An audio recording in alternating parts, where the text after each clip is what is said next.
last hopes in the sky, starbound to prove that I'm alive. Lost world of Hey everybody, welcome back. Psychic Eric here. Hitting you back up with a new video already. Got some more vinyl finds, of course, and probably going to share 4 or 5 LPs in a single. But before I get to that, I didn't realize I was going to make a video today because my afternoon got a little interrupted by a little incident I had. Never happened to me before in a bigger city, but you know, I kind of come from that small town mentality and that, you know, community lifestyle where I'm just kind of starting to realize and see different things as I live in Lincoln. But apparently overnight my license plates on my vehicle vanished. They're just gone. Apparently someone stole them, plus the screws, plus the frame it came with. So I had to spend the afternoon at the DMV for about, you know, a couple hours, and well, it felt like anyway, but just kind of took up my whole afternoon, and you know, things got in the way as I was getting there, and but I'm still here making the video today because got about an hour before my bedtime. But yeah, I usually get up pretty early in the morning, so I didn't even realize my plates were gone, you know, because it's dark out, and you know, who's looking at their plates all day? So yeah, I parked my vehicle in the parking garage. I can't see anybody stealing my plates at work, but yeah, almost a whole 24 hours later, and then I noticed they're gone. So yeah, just a little incident that kind of cut time short for me this afternoon, but you know, could have been worse, I guess. You know, I'm not missing a tire or got a window bashed out. Apparently it's kind of an everyday occurrence in these big cities, so according to the treasurer or whoever was helping me at the desk. But anyways, enough of that said. I also wanted to thank everybody again for leaving comments on my last video, welcoming me back, and it just I couldn't believe the response from that video. Just the amount of views already, and just like, you know, the amount of likes and comments just all together. You know, I don't really pay attention to that stuff too much, but it's like I notice it when I see it, because it's like when I click on my videos, it shows, you know, how people are responding to it, and I really appreciate it. You know, I just kind of saw it as like me leaving for a short time, because, you know, I felt like social media to me was kind of getting, you know, because it can kind of be addictive. I think they purposefully make these apps and everything very addictive. So to me, it was getting to the point where I was like, I just need to slow down and kind of focus on different avenues in my life. But I've already kind of explained that last time. But again, you know, it was just kind of an overwhelming thing that I've noticed, you know, people leaving comments, people I don't even know, you know, sharing, you know, that they're happy I'm back. So it means a lot to me. I didn't think I made like that great of an impact to the point where, you know, all these people are just reaching out and stuff. So it just all kind of hit me differently than I initially thought as I left. So again, thank you for reaching out and continuing to you know, let me pique your interest or whatever. So thank you once again, and I am here to share more. So I don't know how often I'm going to make these videos. You know, hopefully I'll try to sneak in 2 a week at least, but we'll see how it goes. Anyways, I'm going to start off, like I said, how I bought these, how I purchased these, and some of these things I may forget how I purchased them. They've been so long ago, you know, so many months back, but at least I can tell you where I got them from and kind of roughly the price range. But I picked this one up. This is one that's been on my want list quite a while, and I Had this on the safe search on eBay. As you can tell, cover's a little rough, but I've definitely seen rough copies of this. This is Breakthrough by the New Colony 6. This is their debut from 1966 on the Centaur label. And Sundays reissued this not too long ago. Chicago-based colonial band. Yeah, the disc has pretty significant marks, but the way they were describing it, said it played really well. So, and they weren't kidding. This thing does play very well, despite having some rough-looking scuffs and marks. But very enjoyable, and it's got very good fidelity working for it. Yeah, so Chicago-based. This one definitely pairs very well with their next one, Colonization, which is my first exposure to this band, was that album. And this one's definitely the toughest of their, I think, 4 albums they had. I don't know what their main reason was, if this was like low quantity pressed or if it's just that sought after. I'm not real sure, but it seems like it pops up in Chicago shops pretty often since they're kind of a local favorite. And they definitely had their share of hits as well. I think by the time they had their 3rd album, they really hit the mainstream market. I forget the name of the hit in question, but it was on the Mercury label, and I think it was like a nationwide hit. But they also hit big with their debut, and I actually found the single from their first album at a garage sale a few months back. I Confess, the opening track, and Dawn is Breaking. Again, this is kind of rough shape, but it was like 50 cents. It plays through. Some of these older discs, I feel like, pre-67 or just, older wax, I feel like plays a lot better sometimes, considering how thick it is and stuff. It seems like they play pretty well. I don't know what the circumstances are of the making process, but yeah, pretty strong overall. So very glad to pick that up. I paid like $50 for it on the bid, I think. I think it was one of those cases I put a high bid in, and it just kind of slipped through, and I acquired it. This is another one, Stack Above All. This is a reissue on the Outsider label.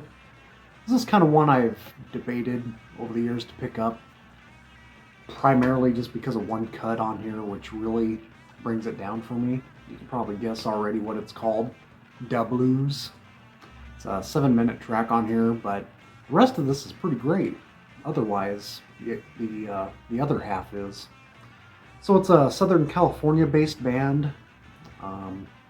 This is pressed on Charisma label, not the Charisma we all know, but it's like a very small independent sub-label. I forget the major label it's related to, but it's like apparently no copies have ever sold on Discogs, and looking at the sales history of this, it seems like a pretty scarce original vinyl. Reportedly only like 20 or so copies were ever found, and supposedly there's, I'm guessing maybe 50 to 100 copies were pressed, but I'm not really sure. Doesn't seem to be floating around very often though. This is a little booklet, a little liner note insert. It's the original Charisma label. And these guys played with all the biggies, Alice Cooper, Led Zeppelin when they were just first starting out. All the big names. Got a little hype sticker here. I like saving the hype stickers sometimes, even though they kind of exaggerate them sometimes. But my camera to focus. I don't know if you guys can read that or not, but anyways, yeah, this is primarily hard rock based. Came out in '69. Psychedelic, not really. Acid rock maybe, considering there's some wah-wah pedal going on, and definitely more kind of a roaring, raunchy, kind of hard rock sound It definitely has those like blues undertones, but like I said, that 7-minute track is really the only one that brings it down for me. But my favorite track on here, Only Forever. It's got kind of a cool acoustic backing to it, you know, kind of a nice chorus and stuff like that, nice verse going through, feedback guitar, some great solos on here as well. Every Day, it's a highlight, Time Seller, some great tracks on here. Yeah, that 7-minute track just really bogs it down, I think. It's the third cut, and it's just like that slow brewing blues that we all love. Not really. Not me. And then this next one, this is one that I've been actually playing quite a bit this year, at least streaming it in the car and stuff like that. I picked up a really crisp copy of this. This is Bittersweet by the Hangman. It almost looks like a reissue. It's so clean. It's like crisp corners, no ring wear. It's on the Monument label. I believe this came out in '67. Features a member, I think he's the lead vocalist, who went on to Graffiti. Doesn't really sound like him, at least to my ears, but there is definitely a DC connection here. A few of the members went on to do other stuff. Shot of the label there. You don't see too many garage psych LPs on this label. The only other one that comes to mind is Smubs, which I used to have that. It was about average, you know, nothing crazy, but it's got a couple deep cuts. This one though, although kind of spotty in some spots, you know, it's got tracks like Crazy Man, Let It Be Me. What a Girl Can't Do is the weakest cut on here for me. But it's got some nice kind of jangly garage pop on here. The track that really snuck up on me is the 2-minute Isn't That Liz. It's got a really kind of cool groove to it, and like lyrically it's kind of kitschy, but I like it quite a bit. The track Faces is kind of notorious on here. It's kind of the fan favorite probably. The closing track on side 1. The single before the album came out, Faces, is actually a different alternate take, which some say is better. And I'd probably say it's better as well. It's a little more raw, kind of gritty. This one's a little more polished up, but it's still kind of a heavy garage kind of sound. But I love the jangly kind of pop psych tracks on here too. Terrible Tonight. Got some great harmonies working for it. And then the track I Want to Get to Know You. It's got that very bouncy kind of almost harpsichord pop psych kind of vibe. I love that stuff. And you know, kind of a spotty mixture, some would say, but like I said, there are a few duds, and they do a version of Gloria. It's nothing crazy, but I think they kind of do like a few instrumental breaks in that version. But overall, I do like this though. It's definitely a keeper. Spotted one of these in Omaha one time, but I think they wanted like $30, and I got a great deal on this for like 15, I think. So again, everything's going up these days, but if you can spot this for 20 or so, I mean, I'd say it's definitely worth checking out for sure. If you like those kind of one album, one and done sort of deals. We got 2 more here. This is one I found in Lincoln at a flea market that was going on at the county event center, Lancaster County Event Center, and this is one that, you know, there's a vendor that had some good psych titles in there. I asked if he had any psych or prog. Definitely had some good stuff, but I already had them. Like he had For Fox's Sake, that record, and a few other, you know, sort of cheapies. This is one I came out with. The cover's got some water damage, but this is one of them I've been wanting, and I got a great deal on this. I made an offer of like $10.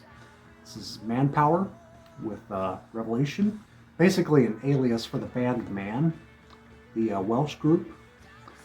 And it's on the Philips label. And this is one of those cases, you know, the UK pressing, or wherever it was pressed originally, goes for high dollar, of course. I think it's on the Pi label. And then this one, the US version, is like the same track listing, the same everything, and goes for like, you know, for almost nothing, 15, 20 bucks, which is a really great price for this. And this is a promotional copy as well. This band kind of sparked some controversy back in the day. They had the notorious track Erotica. You know, you might want to bring out the whole family for that track. I won't say any more, but yeah, white label promo, we all love those, and I love the Philips white label promo for some reason. Just really pops out to me compared to most labels, but yeah, pretty good overall. I mean, it's again kind of a mixture of just a perfect blend of prog and psych. Got this kind of conceptual theme going on, kind of like life and death, you know. There's always kind of a typical concept theme for these records, but yeah, definitely recommend it if you haven't heard this one. This has definitely got some great moments working for it, you know. I think there is like one blues track, if I recall, but for the most part, you can just float right downstream with this one. I can't even like really point out one single track. I mean, it just really all flows pretty well together on its own. So yeah, like I said, a little water damage, but records, you know, X VG plus shape. So kind of a good score there. Glad I found it in person. Then this last one here, this is one that I've been keeping my eye on, a clean copy, and this is also one that's kind of cheap heat as well.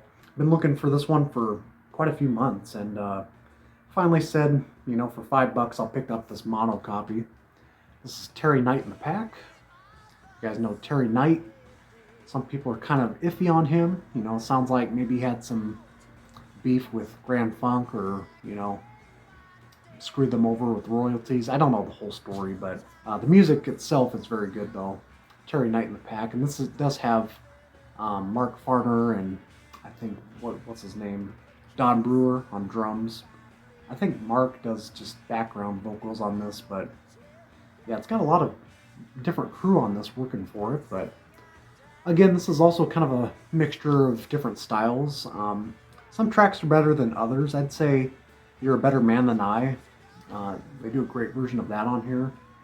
Numbers, the opening track. The track that really wanted me to grab this one is A Change on the Way. I used that track in one of the psychedelic mixes I made on here, my trip videos, for the intro. And yeah, Terry Knight unfortunately had a very sad end to his life where he got stabbed by his daughter's boyfriend at the time. I think he was high on drugs perhaps, but something like that.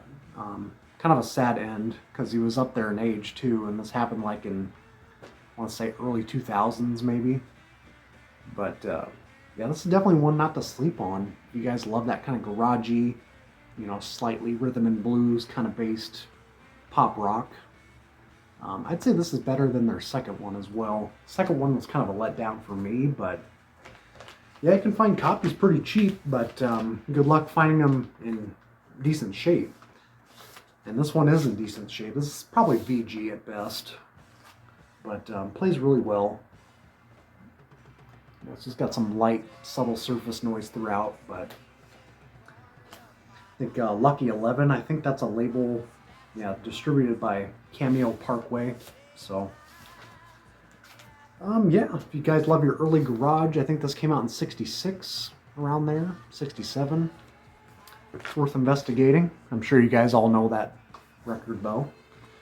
So yeah, that's 5 LPs out of the way. We'll see what happens next. I've been posting on Instagram if you guys want to follow me on there. I've been posting all these records under Psychedelic.